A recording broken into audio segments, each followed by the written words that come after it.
Hello everyone and welcome back guys to a brand new video where today we're here back for episode 34 of the Unnamed Motorsport podcast. We've seen the F1 2021 season, of course. If you missed out last week where Jamie and I went through our Abu Dhabi Grand Prix review, controversial still, the tempers are still flaring, I still cry into a pillow every night.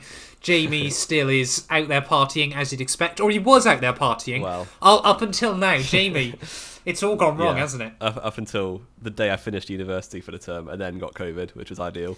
Yeah, so Jamie is inside for 10 days. or hopefully going to be a COVID survivor. Of course, we'll see next week if I he's almost still wasn't here. on Friday. It was peak times, but we're good.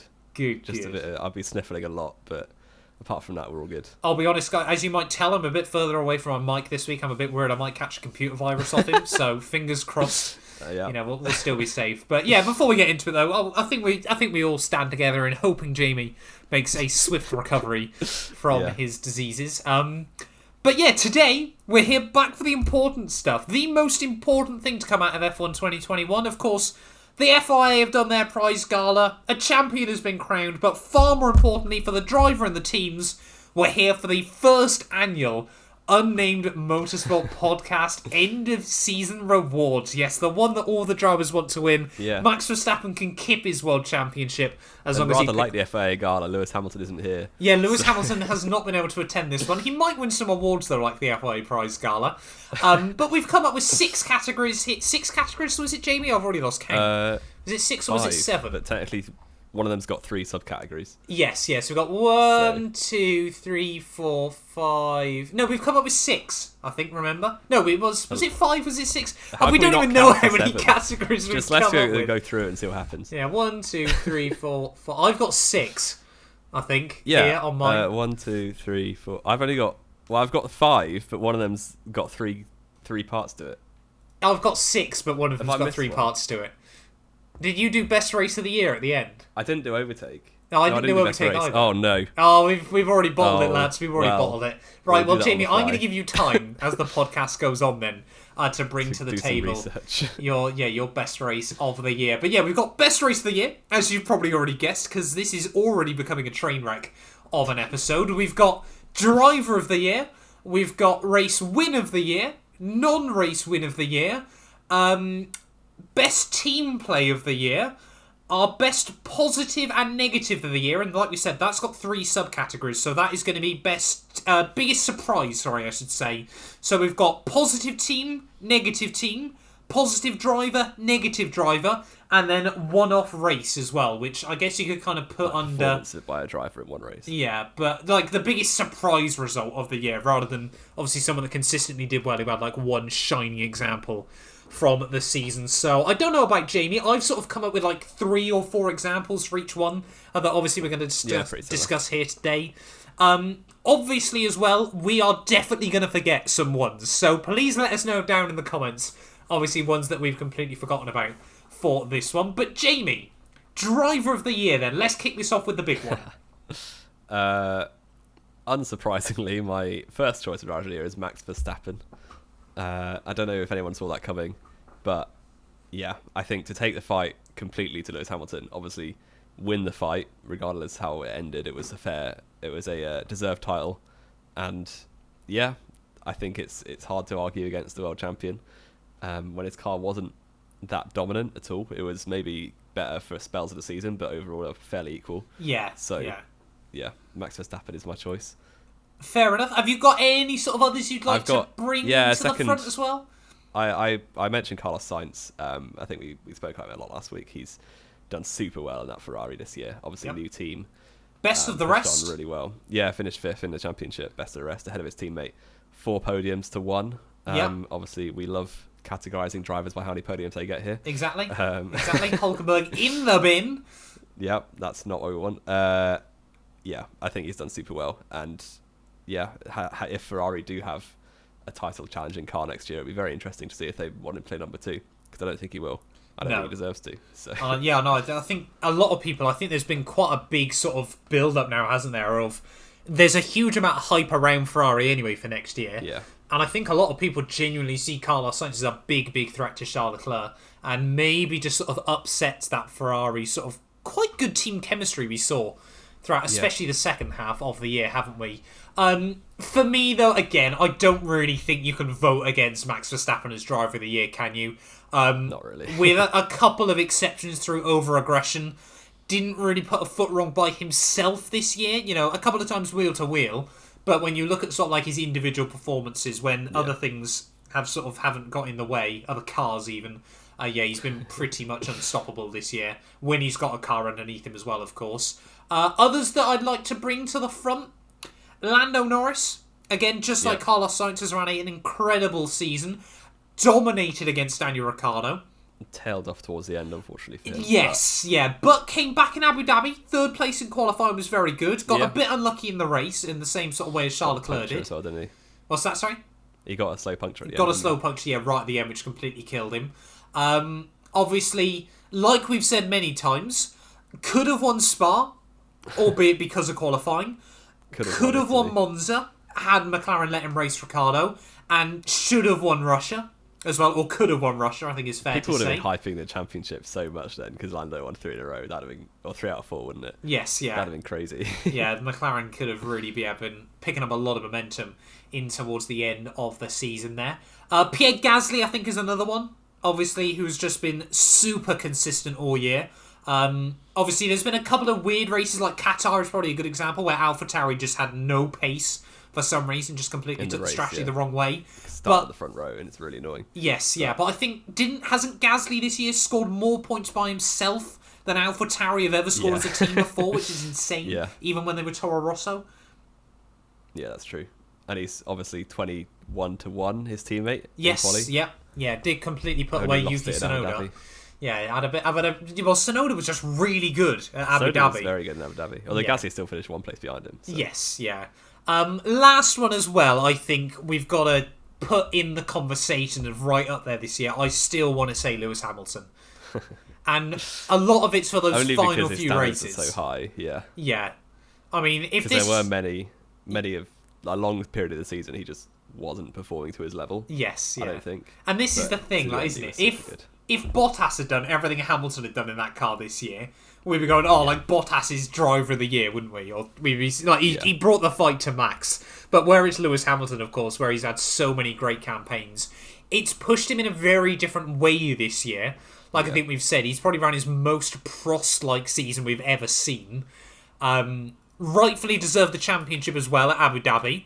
But like we sort of agreed, they both had quite a few unlucky moments over the course of the year. So Abu Dhabi, Hamilton deserved to win it. But over the course of the year, you can really make a strong case for both of them. So I think it would be unfair to put Max in the conversation and, I think like we've agreed, win it without putting Hamilton there as well. I just think I look at the midpoint, or like the middle 10 races from Monaco until Italy. Hamilton won 1 race. Yes, which is not very good for a space of 10 races to win one of them. And that one was because Verstappen blew up at Silverstone. Yes. I'm not sure. But, he had a bit of a dip mid-season, didn't he? Like we tended to see sort of between like 2014 and 2018, really, didn't we? Yeah. See, 2019, 2020 were a little bit different just because Mercedes just had that extra bit. Good. But yeah, he always seems to have a little bit of a slump mid-season most years. And then obviously, 2015 he didn't. Obviously, he was just dominant all year.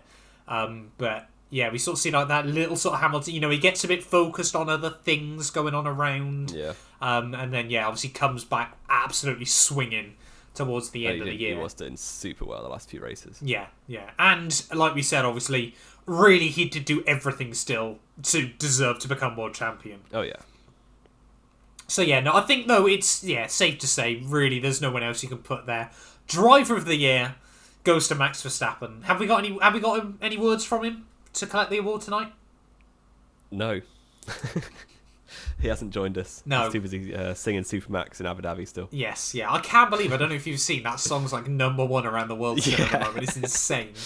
Yeah. Absolutely insane. The new version's well better, if anyone's not heard it. I wasn't such a fan, I'll be honest. I loved it. Maybe because there's still salt coursing around my veins. Yeah. But wasn't the biggest fan of that one. Right, on to category number 2 then, Jamie. Best race win of the year. I'm going to lie, such a fanboy for this category. Okay, bring it on. Let's have a look. I thought you 3 options. Okay. One of which is the French Grand Prix. which was won by Max Verstappen. Okay. Because he had both Mercedes to fight. Yep. And overtook both of them on track with very equal cars that race. The next one I've got is the US Grand Prix, which was won by Max Verstappen. That's a good one that I had forgot about, yeah. Because obviously, I would argue that Mercedes was probably quicker on race pace there, and Max had massive pressure from Hamilton for the last 15 laps or so. Yes, yeah. And held him off and won the race.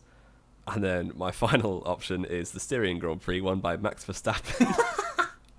Because he absolutely obliterated everyone and won by 40 seconds. So... Yep, can we just give some context there? Of course, Hamilton pit late Hamilton on. Did pit late on. So that gave but he led him... every lap. Yeah. Was able to slow down at the end and wheel spin over the line. Yes, yeah, which was very dangerous and should have been banned from the rest of the year. I did love people complaining about that. That was quite funny.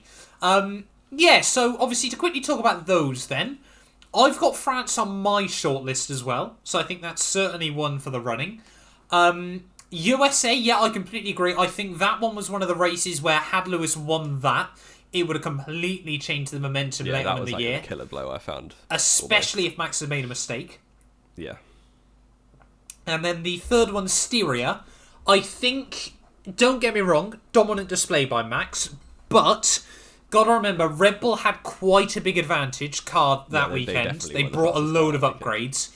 And it's quite a bogey track for Mercedes and Hamilton anyway. Yeah. Which, doesn't take away from how good Max was, but it certainly wasn't a mega drive either, particularly. No, he didn't have to do anything outrageous. He just absolutely dominated. Exactly. I've brought 4 to this one. Okay. So, obviously, like you said, Max at France, late race overtake on Lewis Hamilton. I also wanted to go Max at Imola. Not a fan of his Turn 1 antics, but after then, very tricky conditions. We saw a lot of people make mistakes all day long. Max didn't really put a foot wrong, did he? Well, he almost binned it in the restart, but apart from that, no. No, apart from that one, yeah. Bottas at Turkey. I wanted to throw this one in there because... I've got that one in later, interestingly. Yes, yeah. Bottas at Turkey, I think, is quite a weird one because, of course, it was the only race he won all year...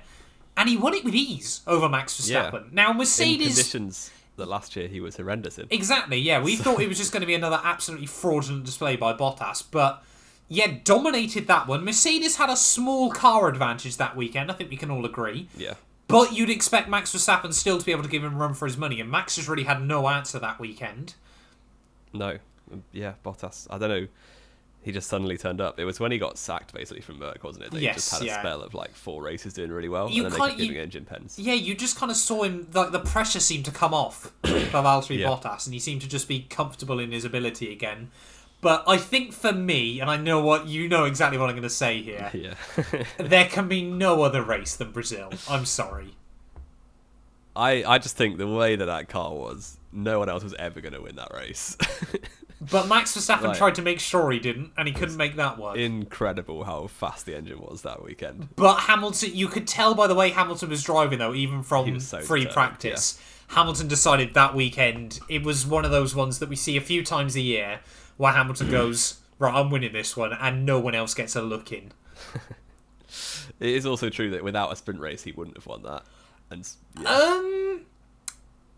wouldn't have won it, or it would have been a lot more difficult to win it? I don't think he would have done. Starting 20th versus starting 10th, there's no way. But remember how quickly he got to 10th though in the sprint? It was only really the cars he had to re-overtake that were the difficult ones. Obviously got a bit lucky. Don't get me wrong, I'm not going to say having the sprint qualifying made it any harder for him. But even then, 10th to 1st in a Grand Prix is really incredible anyway. I can allow Hamilton to have that one. Are we saying Hamilton Brazil is driver of the year? Yeah, I think it's a very good drive. And yeah, I think like we said, obviously, a lot of people as well sort of talk about that was really the turning point as well, because had Max been able to, run him off the road and Hamilton couldn't have done anything there, obviously Max would have then just Rosberged his way to the championship. So Hamilton knew that was a must-win situation as well, and of course kept him in the fight to the end of the year. So yeah, Hamilton then, drive of the year, at the Brazilian Grand Prix. Race win of the year at the Brazilian Grand Prix then. Let's go into, then, non-race win of the year. So this was for a driver that did really well, Yeah. but didn't take the dub. I've got some options. I've got 4 options for this, actually. Good. I've also got 4. My first one is Leclerc at Silverstone. Yes, I had forgot about that one. That's a very good shout. Because he led, obviously, 50 laps out of 52 in a car that didn't really deserve to be in the lead. No. Probably 3rd fastest on the day, maybe 4th. 3rd fastest that weekend, definitely. Probably 3rd, yeah. And then, really good pace. Obviously, as soon as we saw Hamilton get the penalty, everyone at the track was like, oh, Bottas is winning then, because he's right behind Leclerc, and the car's way quicker. And then Charles just brought out a gap, very nearly kept it to the end of the race. It would have been a very deserved win, actually. Did also, can we add as well, had engine issues, which doesn't get talked about much, but could have made the difference there. Yeah, because he's only 2 laps away anyway. So, yeah, Leclerc at Silverstone, very good performance. His only podium of the season. But yes, yeah. Very, very good performance for him to come second there. I've also got Bottas at Italy. Yes, that's another good one I forgot about. Because he obviously got Friday qualifying sprint king or whatever, speed king. Then won the sprint race, and then had engine pen, started last and came through to 3rd place. Which again was the weekend he'd been confirmed he was leaving. Yeah. He was how far off doing some research? He was 5 seconds off the win, starting 19th. So and despite McLaren were rapid that weekend as well. McLaren were very quick that weekend. So Bottas at Italy, good option, I think. I've also just gone for Max at Baku because he was obviously going to win that quite at an arm's length, and then Pirelli decided that he didn't deserve 4 tyres anymore. So that's an option. Max at Baku when he had the tyre blowout, not far from the end. And I've also gone for Lando Norris at the Austrian Grand Prix, where he came 3rd behind Verstappen and Bottas, but would have been 2nd if not for a very harsh 5-second penalty. Yes. And overtook Hamilton on track, was ahead of both Mercedes the whole first stint. So weirdly enough then, Jamie, we've gone with 4 each, and none of them are the same. Oh, that's not really get confusing, is it? This is going to get very difficult very quickly. So, you've gone with Max at Baku, Lando at Austria, Charles at Silverstone, and Bottas at Italy. 4 very, very good shouts. I have gone with, then, Fernando Alonso at Qatar. Very good weekend. Alpine was surprisingly strong as well, which sort of came out of nowhere. Yeah, they were. Controlled the pace. Did pretty well, obviously, on dead tyres against Sergio Perez. Yeah, as good well. Pace management. Yeah. And it just kind of looked like it was one of those odd podiums where throughout pretty much all the race you knew it was going to happen.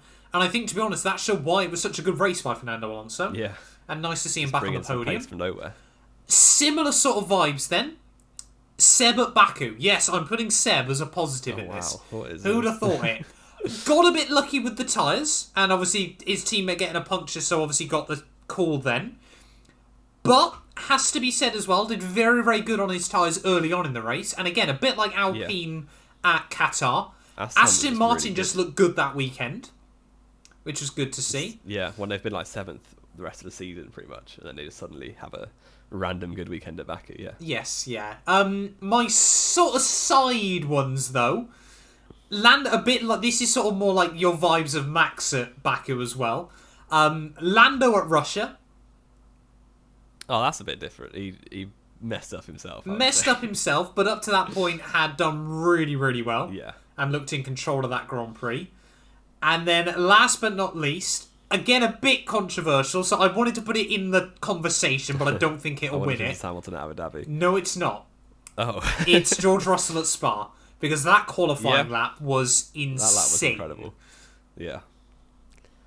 I wouldn't want to give it to the best non-win to someone who did 2 laps on the same car. Yeah. This is. I wanted to put it out there still. Yeah. I didn't want to seem like it was forgotten about. But yeah, for me, to be honest, looking at all of those, I'm just trying to think. Obviously, back through yours, Baku again. I sort of struggled to give it to someone that didn't finish. Yeah. Again, which I understand why you've put him in there, but again, it's sort of the bit the same as George, isn't it? Really. Yeah. You know, Max could have done something. Leclerc as well. He was kind of put in that position because Hamilton and Max came together. Yeah, Bottas is an option. Bottas, I think, to be honest, Bottas is the one screaming out to me so far. I think because that Monza one, if Hamilton had done that, like we just said, as race win of the year, yeah, exactly. I think I'm happy to put Bottas there if you are. Yeah, go for it. We love Valtteri here. We are all Valtteri stans. He's going to be our Alfa Romeo man of 2022.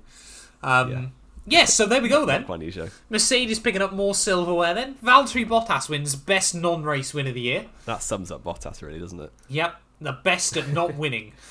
Yeah. Let's go then into the next one, which is best team play of the year. I think we've probably got the same options here. Probably. I've come up with 2. I've come up with 3. Okay. So I think the one that I think will win is Alpine at Hungary. Yep. Because obviously Alonso basically gave Ocon the win by just holding off Hamilton for about 8 laps. Yes. Like, super good defending from Alonso, like, ridiculous. And yeah, I think without that, obviously, Hamilton would have rinsed past everyone else and won the race. So, basically protected Ocon from Hamilton. And my other one, Sergio Perez in Abu Dhabi for, absolutely training Hamilton through that last sector ridiculously well. Yes, yeah. So yeah. Rather predictably, I've got those 2. I also just wanted to throw into the mix very different vibes to those 2. McLaren at Italy. That's basically just team orders, though, wasn't it? We see that all the time. Only won 2 of the year, though, for any team, which was big. And, of course, let's not forget, Lando Norris could have won that race, but didn't, and let Ricciardo have the glory. Yeah, I think that's what's being part of a team, really, isn't it? Exactly. I don't know. Out of the other 2, I would very much swing towards Alonso. As good as Perez's was, it wasn't great racing, particularly, was it? It was just, let's be fair, and don't get me wrong, he did the job perfectly. He was just being a dick. It was okay in 2016, wasn't it? It wasn't 5 seconds in a lap, though, was it? That was so funny that it was genuinely 1 lap. You couldn't see Verstappen down the back straight. The next lap he's right there, yeah. But I think Alonso's though was great racing, wasn't it? Even though obviously it would have been, for me anyway, nice to see Hamilton win that one, you cannot deny Alonso did everything within the rules as well, which is the big thing. I saw there was a clip on Sky Sports. They do they do a challenge with the drivers where they say who's more likely out of you 2, that sort of thing. And they did it with the Alpine drivers, and the question was who drove better at Hungary? And they both thought each other, and they both thought each other, yeah. I mean, they were always going to, weren't they? Yeah. Imagine Ocon goes in there, yep, I was the better man that day. It was all me. Alonso could have crashed on that one and I would have slapped everyone anyway. I mean, we say that, Seb might have been able to do something late on without any fuel in the car. Yeah, it was under fuel, that's why it's so quick. Exactly, that's why he was able to stick near Esteban Ocon of all people. So yeah, Alpine trusting the plan and getting the trophy for best teamwork. Yeah, L-Plan. And like we said, it was nice to see Alonso get rewarded for that in Qatar as well, wasn't it? Yeah. Come the end of the year. It would have been such a shame if he hadn't got a podium. Yes, yeah. So there we go then. Alonso, I think it's safe to say, picks up our best team play of the year, rather predictably. Who sees that coming in 2007? Exactly, yeah. Yeah, at Hungary of all places. It was probably revenge for them, wasn't it, really? Yeah. All those vibes come back then. So, let's get in. Do we want to do best race of the year, or do we want to go into our biggest surprises? I think race first. Race of the year. I've got 3 here. I've put 2 down, but I didn't really think about it that long. Okay, that's fair enough. Of the podcast. What are your 2? And I've sort of, this is just by pure memory of which races stick out to me as really exciting ones to watch live. So I've gone for Baku or Saudi Arabia, just because they were crazy. Right, okay. We've gone with very different races here. The range of emotions that I experienced through, especially Baku, this is great. Max is going to win at 1-2, easy. Then 5 laps to the end, he's out, and I'm like, this is depressing. and then Hamilton obviously messes up his braking into turn 1 and goes straight on. Like, and then Gasly gets a podium as well. Unbelievable. So yeah, I think the Baku race had such a roller coaster of emotions. Yes, sort of similar to Abu Dhabi, I guess, but that was more dead for like the most of the race. Yeah, or almost all the race really. And then Saudi Arabia was obviously just ridiculous and mental and very funny. I think Saudi Arabia was just carnage. Yeah. Yeah. It was like watching a sprint race in real life from F1 2021. To be honest, if we were doing a worst race of the year award, I'd probably be inclined to put Abu Dhabi and Saudi Arabia in there. Yeah, maybe. Like, even as a Hamilton fan, watching the end of Saudi Arabia, even I wasn't that happy with it. It was just a disaster. And then, of course, Abu Dhabi was... Saudi Arabia. What's that? Everyone was fuming after Saudi, though. Yes, yeah. Yeah. For me, though, I've put France... Yeah. Was a good, honest, clean battle, which, as we got towards the end of the year, would have been nice to see more often. Yeah. I think we would have appreciated that in Spain a bit more. But yeah, that one was really, really good. Obviously, proper battle. Both cars pretty even on race pace. And all the 4 cars in the battle as well. Bottas and Perez were pretty relevant that race. That was the other good thing for that one. Russia, I wanted to put in there. Didn't watch that live, unfortunately. No, that's fair enough. Was prime Hamilton absolutely nailing the strategy. Max did really well to go from the back. Yeah, but Hamilton said it as well. I suppose, yeah. Hamilton put trust in the team when Lando didn't. Obviously, you had the whole sort of Lando storyline alongside that. Obviously, everything falling apart for him at the end. Russia delivered a good race, which, again, a bit like France. It was nice to see it actually delivering a good race, which was important. And then, of course, I've got to come back to Brazil. Because even when you look past Hamilton, there was just a lot of good racing all up and down the field. Really? Yeah. I don't remember anything other than Hamilton. Well, I mean, there was a lot of focus on Hamilton, obviously closing up to Verstappen, wasn't there? But there was some good battles up and down the order. I don't remember any of them. Sorry. Did you watch the race live? Yeah, I think I did. Well, now I'm disappointed. Wait, well, name me some, and I might remember them. You had Ocon, and I want to say it was the Alpines and the AlphaTauris battling it out. Oh yeah, Gasly came back through the Alpines, didn't he? Yeah. Obviously, Lando's good recovery drive from the puncture. I completely forgot you got a puncture. Yeah. Yeah. Sainz and Leclerc. I was probably too annoyed. I think there was I don't want to give it to Brazil. You don't want to give it to Brazil. What were your two again then? Baku and Saudi. I don't think we can give it Saudi. Yeah. Do we... France is the ones... No, can we say France was race of the year? France and Russia, race of the year, it just seems wrong. Yeah. I'm happy to go Baku. Neither of our drivers won. We're not biased. Yeah, I suppose we'll go Baku, shall we? Baku was fun. It feels wrong doing that, though, as well, doesn't it, in many ways? Can we put Baku as race of the year? Leclerc was pole. There was a good battle for the lead at the start. Do we put Monza as race of the year? Monza was good, actually. Monza, are we going to say Monza breaks the shortlist? Neither of us had it shortlisted. Monza was fun. Ricardo wins. There we go. Monza, race of the year. After it didn't even make the shortlist. Yeah, no, I'm happy to put that down if you are. Yeah. There we go. Good race. Lots of drama. Monza, race of the year then. So, into our final 3 sort of subcategories within a category then. We are going to go with our biggest positive / negative / biggest sort of surprises of the year. This has been split into 3 categories like we mentioned. Best surprise team, worst surprise team, driver, and single race by a driver. So, Jamie, do you want to start with team?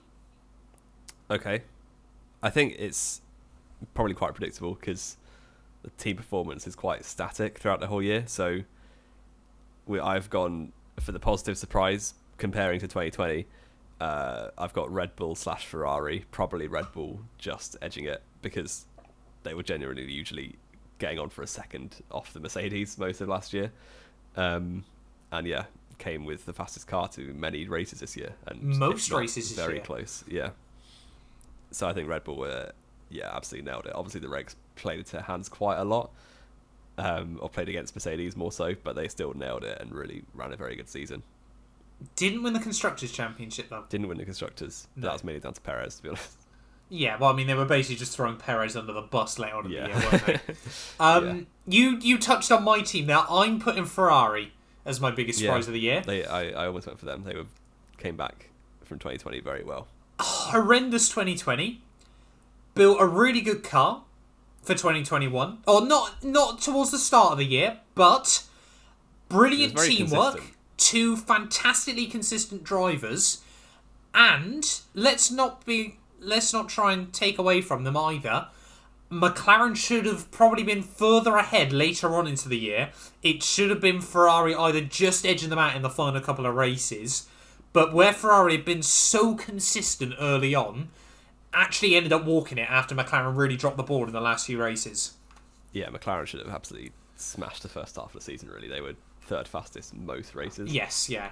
So, for me, Ferrari were the biggest, and as well, obviously going back to Ferrari seemed to have got rid of a lot of their issues with, strategies and things like that. There weren't many glaring mistakes this year. Good. Operational errors were very much reduced. 2 pole positions as well. 2 pole positions as well. Clearly have got some good pace. The rule changes didn't really sort of seem like they kind of screwed or massively played to Ferrari either. Yeah. Which I think proved they just put a lot of hard work in. They've been very, very clever with making sure all their tokens are used for next year as well. To try and build them back as a threatening team. So yeah, I'd like to go Ferrari, to be honest. I think Ferrari as well. Are we happy to go Ferrari as our best positive of the year? Yeah. There we go. In 2020. So sorted. Settled. Disappointing team of the year then. I think we're probably both going to go similar here. I think I've just got Aston Martin. Yeah, so have I. They finished 3rd last... No, they should have finished 3rd last year. Yes, yeah. Obviously, everyone was like, they're literally going to win a title. They've got so much money now. Well, they weren't saying that, but they're saying 3rd or 4th at least. And yeah, they came 7th. Yep. And often that was a very deserved 7th. It wasn't like they underperformed. They just didn't have a very good car. No. So, or very good drivers. But yeah, not very good. Not very good for Aston Martin. No, exactly. And this was the thing, wasn't it? Again, they kind of got screwed by the rule changes heading into the new year. Yeah. But that's what happens when you copy Mercedes. Exactly. You sort of see the same thing with Haas, don't you? Yeah, neither driver particularly, there didn't feel like there was a huge amount of really big positive races by each driver either. Baku was sort of the one highlight of the year. Hungary could have been, but wasn't. If they had enough fuel, Yeah, again, it's things like that. It's a bit like the opposite of Ferrari, isn't it? Quite a few operational errors, completely fell backwards from last year. Neither driver particularly delivered throughout a lot of the season. You can't help but feel, at the very least, they should have been a threat to Alpine and AlphaTauri, shouldn't they? They should have been with them, battling it out. But they just weren't, unfortunately. So yeah, I think we can safely say Aston Martin is our disappointment of the year in terms of a team. Driver then, Jamie. Biggest positive surprise? I've gone for Lando Norris for this one. I just think that obviously he got outperformed by Sainz 2 years in a row. Not really, particularly. Outscored. Sorry? Yeah, Sainz had him in his pocket for both those years. Qualifying, they were dead even. Yeah, but you don't get any points for quality, do you? Yeah, but that was based on pace, wasn't it? Although again, we argue that Sainz slapped Charles this year, so I'll let you have it. So I think Norris, everyone, especially after Ricciardo came 5th in the championship for Renault in 2020, everyone sort of expected Ricciardo to go into that team and sort of pocket Norris. Yeah. Because everyone prove why he's paid a lot of money. Yeah. People thought Ricciardo was still top 5 on the grid. Those were the days.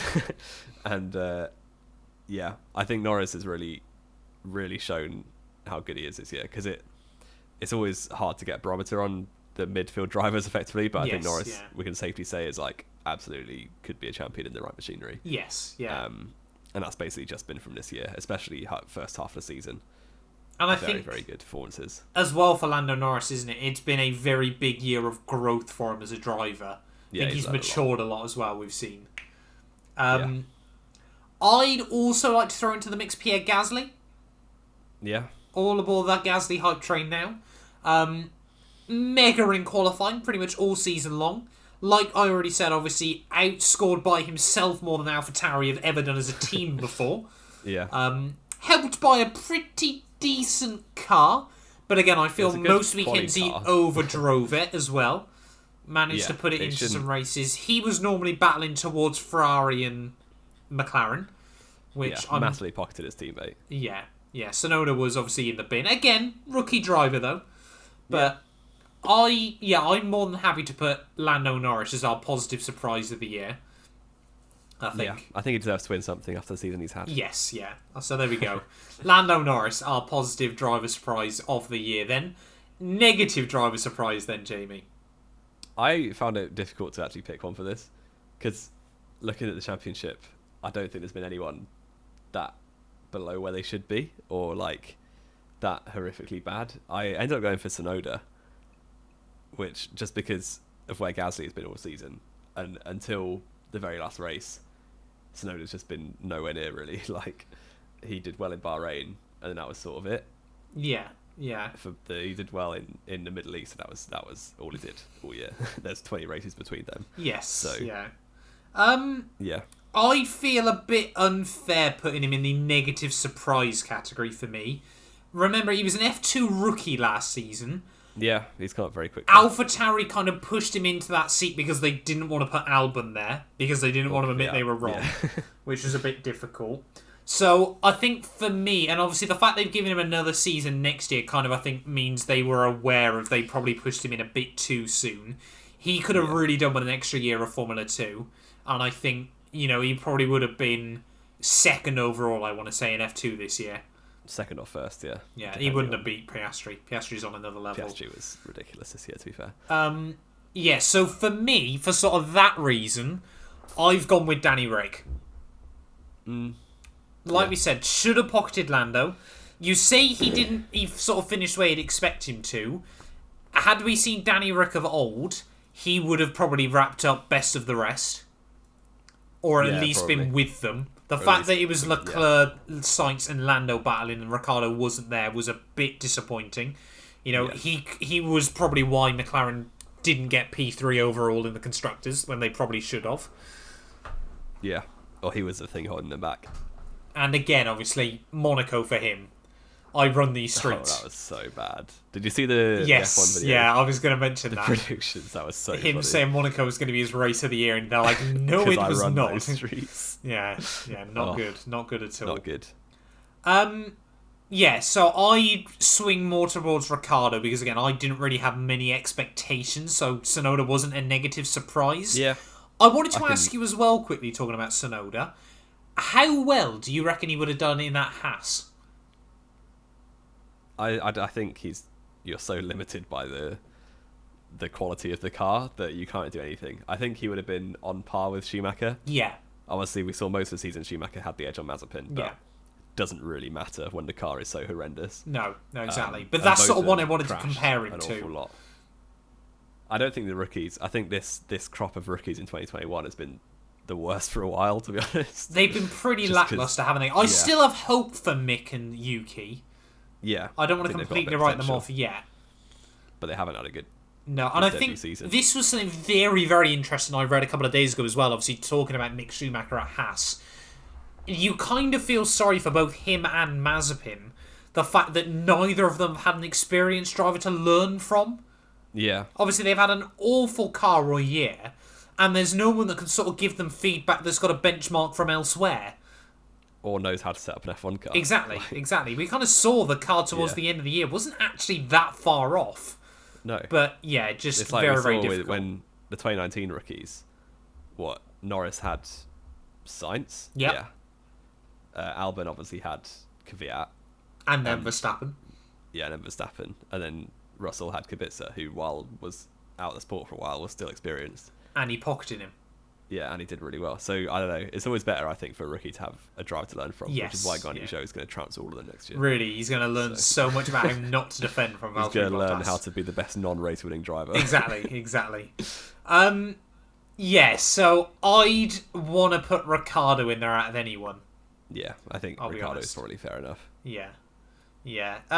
In terms then of best one-off drive by someone, which again we sort of said could fit in elsewhere, I'd like to quickly give a shout out to Tsunoda at Abu Dhabi.